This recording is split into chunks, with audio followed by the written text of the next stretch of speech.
നമസ്കാരം. വിദ്യാഭ്യാസ രംഗത്തൊക്കെ വലിയ ഉയർന്ന നിലയിലാണ് കേരളം എന്ന് പലകുറി ഇങ്ങനെ പറഞ്ഞുകൊണ്ടിരുന്നാൽ നിലവാരം ഉയരുമോ? ഇവിടുത്തെ അടിസ്ഥാന വിദ്യാലയങ്ങളുടേതടക്കമുള്ള പരിമിതികൾ, അതുപോലെ തന്നെ വിവിധ മേഖലകളിലെ വിദ്യാർത്ഥിനികൾ നേരിടുന്ന പലതരത്തിലുള്ള പ്രശ്നങ്ങൾ, യാത്രാ പ്രശ്നങ്ങളുണ്ട്, അതുപോലെ തന്നെ പഠന നിലവാരത്തിലുള്ള പ്രശ്നങ്ങളുണ്ട്, അധ്യാപകരില്ലാത്ത വിദ്യാലയങ്ങളുണ്ട്, അങ്ങനെ ഒരുപാട് പ്രശ്നങ്ങൾ ഉണ്ട്. അതിനിടയിലൂടെയാണ് ചില കെടുകാര്യസ്ഥത മൂലം കുട്ടികൾക്ക് അപകടങ്ങൾ സംഭവിക്കുന്നതും അതുമായി ബന്ധപ്പെട്ട് വലിയ ദുഃഖത്തിലേക്ക് ആ കുടുംബങ്ങളൊക്കെ തന്നെ എത്തിച്ചേരുന്നതും. അതാണ് കഴിഞ്ഞ ദിവസം കൊല്ലം തേവലക്കരയിൽ നമ്മൾ കണ്ടത്. തീർച്ചയായിട്ടും വിദ്യാഭ്യാസ വകുപ്പിന് ഈ ഒരു വിഷയത്തിൽ കൃത്യമായി കാര്യങ്ങൾ വ്യക്തമാക്കേണ്ട ഉത്തരവാദിത്തമുണ്ട് എന്നത് സത്യമാണ്. കാരണം അതൊരു പൊതുവിദ്യാലയമാണ്. പൊതുവിദ്യാലയത്തിലെ സൗകര്യങ്ങൾ ഓഡിറ്റ് ചെയ്യുകയും വിലയിരുത്തുകയും ഒക്കെ ചെയ്യേണ്ടത് വിദ്യാഭ്യാസ വകുപ്പിന്റെ ചുമതലയാണ്. കാരണം എയ്ഡഡ് സ്കൂളാണ്. എയ്ഡഡ് സ്കൂളിൽ ശമ്പളം കൊടുക്കുന്നത് സർക്കാരാണ്. അപ്പോൾ ആ സ്കൂളിലെ സൗകര്യങ്ങൾ വിലയിരുത്തി കുട്ടികൾക്ക് വേണ്ട എല്ലാവിധ സൗകര്യങ്ങളും ഉറപ്പാക്കേണ്ടതും സുരക്ഷ ഉറപ്പാക്കേണ്ടതും സർക്കാർ തന്നെയാണ്. പൊതുവിദ്യാഭ്യാസ മന്ത്രി വി ശിവൻകുട്ടി കഴിഞ്ഞ കുറച്ച് ദിവസങ്ങളായിട്ട് എയറിലാണ്. ഈ സമസ്തയുമായി ബന്ധപ്പെട്ട സ്കൂൾ സമയ ക്രമീകരണത്തിന്റെ വിഷയത്തിലൊക്കെ തന്നെ അദ്ദേഹം വലിയ വിമർശനങ്ങൾ നേരിടുന്നുണ്ട്. അത് തുറന്നു പറയാൻ പാടില്ല എന്ന് CPM-ന്റെ നേതാക്കളും പറഞ്ഞാൽ അതെങ്ങനെ ശരിയാകും? വിദ്യാഭ്യാസ മന്ത്രി എന്നത് അദ്ദേഹം പരീക്ഷ എഴുതി പാസ്സായി നേടിയതൊന്നുമല്ലല്ലോ. ജനങ്ങൾ വോട്ട് ചെയ്ത് അദ്ദേഹത്തെ തെരഞ്ഞെടുത്ത് MLA ആക്കി അദ്ദേഹം മന്ത്രിയായതാണ്. അപ്പം ഒരു ജനാധിപത്യ സംവിധാനത്തിൽ ജനങ്ങൾക്ക്, പൊതുസമൂഹത്തിനൊക്കെ തന്നെ ഈ വിഷയത്തിൽ അദ്ദേഹത്തെ വിമർശിക്കാനും കാര്യങ്ങൾ ചൂണ്ടിക്കാട്ടാനും ഒക്കെ തന്നെയുള്ള അധികാരമുണ്ട് എന്നുള്ള കാര്യം കമ്മ്യൂണിസ്റ്റ് നേതാക്കൾക്ക്, CPM-ന്റെ നേതാക്കൾക്ക് മനസ്സിലാകുന്നില്ല എന്നുള്ളതാണ് നമുക്ക് ഈ ഒരു ചർച്ച, കഴിഞ്ഞ ദിവസം നടന്ന ചർച്ചയിൽ നിന്ന് മനസ്സിലാകുന്നത്. ഇത് തിരുവനന്തപുരത്തെ പ്രമുഖനായ ഒരു CPM നേതാവ് സുരേഷ് എന്ന് പറയുന്ന വ്യക്തിയാണ്. അദ്ദേഹത്തോട് ശ്രീ ഉല്ലാസ് ബാബു കൃത്യമായി കാര്യങ്ങൾ പറയുന്നു. അതായത് പൊതുവിദ്യാഭ്യാസ മന്ത്രി കേരള വിദ്യാഭ്യാസ മേഖലയെ സംബന്ധിച്ച് ഒരു ദുരന്തമാണ് എന്ന കാര്യമാണ് ശ്രീ ഉല്ലാസ് ബാബു ചൂണ്ടിക്കാട്ടിയത്. ചൂടേറിയ ചർച്ചയായിരുന്നു. അല്ല, സുരേഷ് കുമാർ നേരത്തെ പറഞ്ഞു ഉല്ലാസ് ബാബു മര്യാദ വേണമെന്ന്. എന്നെ മര്യാദ പഠിപ്പിക്കാൻ താങ്കളാരാണ്? താങ്കളോട് എന്ത് മര്യാദക്കാരാണ് ഞാൻ സംസാരിച്ചത്? മര്യാദകൾ സംസാരിക്കാൻ വിചാരിക്കുന്നത് കേട്ടോ. ആ വർത്തമാനം പറയണ്ട. പിന്നെ ഞാൻ സംസാരിച്ചു കഴിഞ്ഞിട്ട് താൻ സംസാരിക്കുക. ഞാൻ സംസാരിച്ചു കഴിഞ്ഞിട്ട് താങ്കൾ സംസാരിച്ചോ? സുരേഷ് കുമാറെ, താങ്കൾ സംസാരിച്ചപ്പോ ഞാൻ സംസാരിച്ചോ? ശിവൻകുട്ടി എന്ന് പറയപ്പെടുന്ന ദുരന്തം തന്നെയാണ് കേരളത്തിലെ വിദ്യാഭ്യാസ മേഖല നശിപ്പിച്ച് പണ്ടാരടങ്ങിയത് എന്ന് ഞാൻ കൃത്യമായി പറയുന്നേ. കേരളത്തിന്റെ വിദ്യാഭ്യാസ മേഖലയെ തകർത്ത് നശിപ്പിച്ച് ഈ സമൂഹത്തിനകത്ത് വളർന്നു വരുന്ന യുവതലമുറയെ പ്രതിസന്ധിയിലാക്കി വളർന്നു വരുന്ന മക്കൾക്ക് ഏറ്റവും വലിയ മോശകരമായിട്ടുള്ള വിദ്യാഭ്യാസ മേഖല ഉണ്ടാക്കി കൊടുത്ത വ്യക്തിയുടെ പേരാണ് ശിവൻകുട്ടി എന്ന് പറയപ്പെടുന്ന കഴിവില്ലാത്ത, പ്രാപ്തിയില്ലാത്ത, വീക്ഷണമില്ലാത്ത, ഈ സമൂഹത്തിനോട് യാതൊരു വിധത്തിലും സ്നേഹമില്ലാത്ത ശിവൻകുട്ടി എന്ന് പറയപ്പെടുന്ന വ്യക്തി. അദ്ദേഹത്തിന് കഴിവില്ലെങ്കിൽ, പ്രാപ്തിയില്ലെങ്കിൽ അത് വിളിച്ചു പറയുന്നത് ഞങ്ങളാണോ? താങ്കൾ ബുദ്ധിമുട്ട് UP-യിലേക്കോ ഗുജറാത്തിലേക്കോ ബീഹാറിലേക്കല്ല പോകേണ്ടത്. എന്താ സുരേഷ് കുമാറിന് വിഷമമില്ലാത്ത? സുരേഷ് കുമാറിന്റെ മക്കളെ കുടുംബത്തെ സുഖമായിട്ടിരിക്കുക.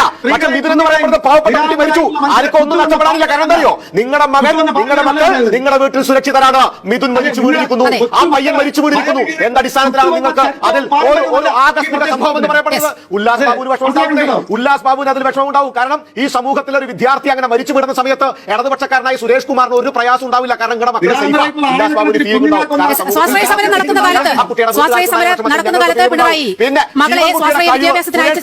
സുരേഷ് കുമാറെ ഞങ്ങൾ കൃത്യമായി വെല്ലുവിളിക്കുന്നു. ശിവൻകുട്ടിയെ കുറിച്ച് കാസർഗോഡ് മുതൽ തിരുവനന്തപുരം വരെ ഒരു സോഷ്യൽ ഓഡിറ്റ് നിങ്ങൾ തയ്യാറുണ്ടെങ്കിൽ ശിവൻകുട്ടിയുടെ വിദ്യാഭ്യാസ നയവും സുരേഷ് വിദ്യാഭ്യാസ ശൈലിയും ശിവൻകുട്ടിയുടെ വിദ്യാഭ്യാസ മേഖല കൊണ്ടുവരുന്ന രീതിയും കറക്റ്റാണെന്ന് ഈ പൊതുസമൂഹം പറയുകയാണെങ്കിൽ താങ്കൾ പറഞ്ഞ പണി ഞാൻ എടുക്കാം. ഈ പരാജയനായ ഒരു വ്യക്തിയെ വീണ്ടും വെള്ളം പൂശാനോ നാണോ നിങ്ങൾക്കില്ല? നിങ്ങൾ സ്വന്തം മക്കളോട് ചോദിക്കുക. ശിവൻകുട്ടി എന്ന് പറയപ്പെടുന്ന പരാജയപ്പെട്ടവന്റെ ചരിത്രം ആ മക്കൾ പറഞ്ഞു തരും നിങ്ങൾക്ക്. വിദ്യാഭ്യാസ മേഖലയുടെ കഴുക്കോലും മൂത്തരവും മോടും എല്ലാം മൂരി അതിനെ നശിപ്പിച്ച് നാരണക്കല്ലെടുത്ത് ഒരു ഉള്ളുമില്ല. മറ്റൊരു പ്രശ്നത്തിലേക്ക് കൂടി ധാർമ്മികത നഷ്ടപ്പെട്ട ഒരു വിദ്യാർത്ഥി സമൂഹത്തെയാണ് വിദ്യാഭ്യാസ മന്ത്രിയുടെ നേതൃത്വത്തിൽ ഇങ്ങനെ ശ്രീരാജേന്ദ്രനിലേക്ക് കൂടി ഒന്ന് പോകണം. ശ്രീരാജേന്ദ്രൻ നേരത്തെ നമ്മൾ പറഞ്ഞ് അവസാനിപ്പിച്ച വിഷയം ലഹരിയിലേക്ക് കൂപ്പുകുത്തുന്ന വിദ്യാർത്ഥി സമൂഹം, ഇവിടെ ധാർമ്മികത നഷ്ടപ്പെടുന്ന വിദ്യാർത്ഥി സമൂഹം, ഈ വിദ്യാർത്ഥി ഇങ്ങനെ കുട്ടികൾ വഴിതെറ്റുന്നതിന് കൂടെ പിടിക്കുന്ന ഒരു വിദ്യാഭ്യാസ മന്ത്രിയും സംവിധാനവുമാണ് നമ്മുടെ ഈ സംസ്ഥാനത്തുള്ളത്. അങ്ങേക്കൊന്ന് കൂട്ടിച്ചേർക്കാം. ശ്രീരാജേന്ദ്രൻ ആയിരിക്കുന്നത്. ഉല്ലാസ്, ഒരു സെക്കൻഡ്. അദ്ദേഹം പറഞ്ഞതിൽ നിന്ന് നമുക്ക് കുറച്ചുകൂടി എടുക്കാം. തേവലക്കരയിലേക്ക് മടങ്ങാം. തേവലക്കരയിലേക്ക് മടങ്ങാം. ഒരു സെക്കൻഡ് അങ്ങേക്ക് സമയം തരാം. തേവലക്കരയില് നടന്നിരിക്കുന്നത് നഗ്ന നേത്രങ്ങൾ കൊണ്ട് തിരിച്ചറിയാവുന്നതാണ്. ഒരു കുട്ടിയുടെ അവിടുത്തെ നമ്മുടെ ഹൃദയം മതിക്കുന്ന രീതിയിൽ മിഥുൻ എന്ന കുട്ടിയുടെ ജീവൻ അപഹരിച്ചു കളഞ്ഞത് അവന് കയ്യെത്തുന്ന ഉയരത്തിൽ കൂടി പോയ വൈദ്യുതി ലൈനാണ്. അതിന് സുരക്ഷ ഏർപ്പെടുത്തിയിട്ടില്ല. അപ്പൊ അതിന്റെ കുറ്റം അവിടുത്തെ പ്രിൻസിപ്പലും ഹെഡ് മാസ്റ്ററും അതുപോലെ വൈദ്യുതി ബോർഡിന്റെ അവിടുത്തെ ചുമതലയുള്ള ആൾ ഏറ്റെടുക്കണം. അവരെ ആദ്യം സസ്പെൻഡ് ചെയ്യണമായിരുന്നു. അതിനുശേഷം വേണമായിരുന്നു അന്വേഷണം നടത്താൻ. അത് ചെയ്തിട്ടില്ല. പ്രാഥമിക വിദ്യാഭ്യാസ മന്ത്രിയും അതുപോലെ ഇലക്ട്രിസിറ്റി മന്ത്രിയും ആ നടപടികൾ എടുത്തിട്ട് വേണമായിരുന്നു അന്വേഷണം. അന്വേഷണം നീണ്ടുപോകും. എല്ലാവരും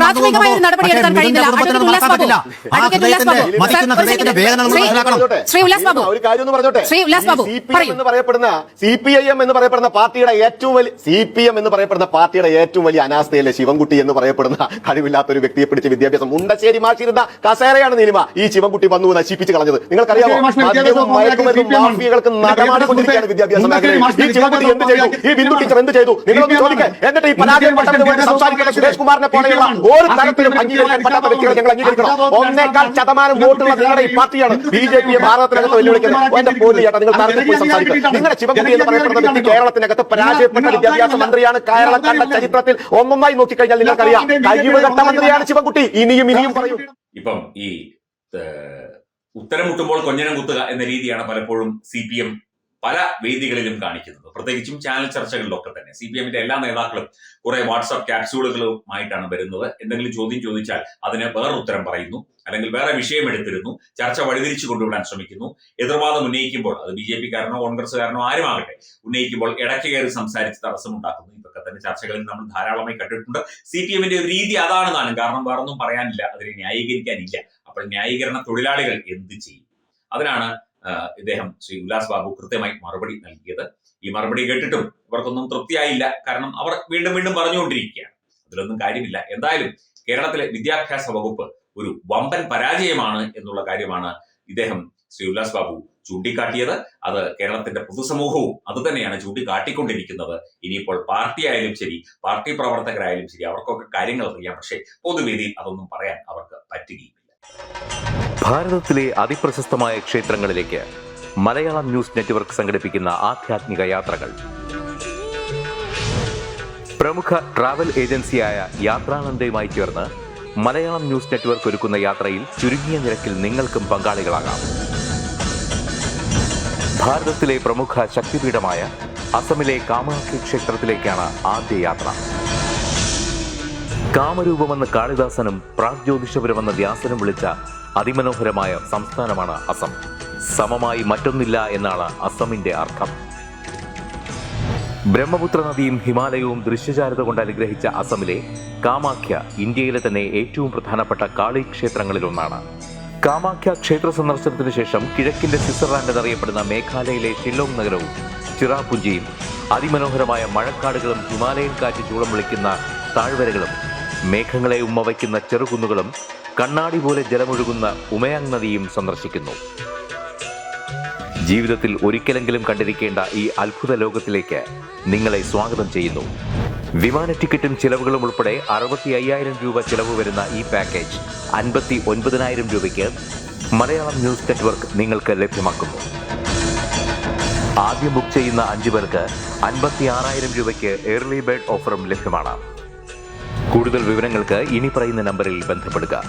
8089001200 അല്ലെങ്കിൽ 7736549234.